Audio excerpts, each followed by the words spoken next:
భద్రాద్రి కొత్తగూడెం జిల్లా దమ్మాపేట మండలంలో కాంగ్రెస్ పార్టీ అభ్యర్థి జారె ఆదినారాయణతో పొంగులేటి శ్రీనన్న సతీమణి మాధురి రెడ్డి ర్యాలీ నిర్వహించారు.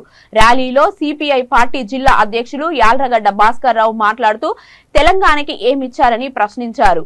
ఇంతవరకు ప్రజలకు రేషన్ కార్డులు ఇవ్వకుండా వారిని ఎంతో ఇబ్బంది పెట్టారని అన్నారు.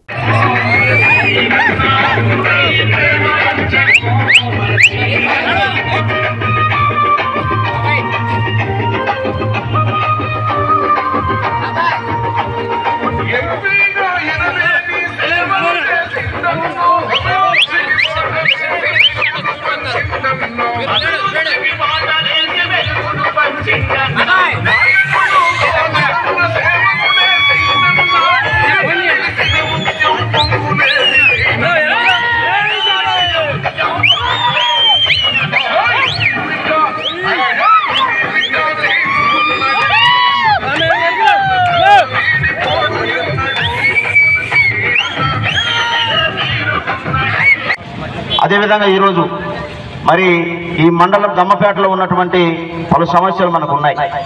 వాటిని మరి మనం తీర్చే విధంగా రాబోయే కాలంలో కాంగ్రెస్ పార్టీ ఎమ్మెల్యేగా నాకు అవకాశం ఇస్తే మీరు ఏదైతే ఈ ఆలోచనకైతే నన్ను ఎమ్మెల్యేగా కావాలని మీరందరూ ఆశీర్వదిస్తూ ఉన్నారో దానికి అనుగుణంగా మీ మధ్యకు వచ్చి అందరితో మమేకమై మీతో పనిచేసే అవకాశం నాకు ఒకసారి ఇవ్వాలని కోరుతూ మరి కానీ వాళ్ళు మీరు ఆయన ప్రచారంగా ఎక్కించుకొని తిరుగుతున్నారు. ఈ ప్రకారం మీకు మోహాల ఉండేసే రోజు 30వ తారీఖు ఉన్నది.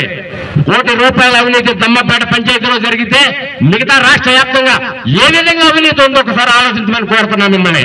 అందుకని ప్రజల కోసం ప్రజల మంచిగా ప్రజల కోసం పోరాటం చేసి సిపిఐ పార్టీ అండగా జారే గారికి ఉన్నది.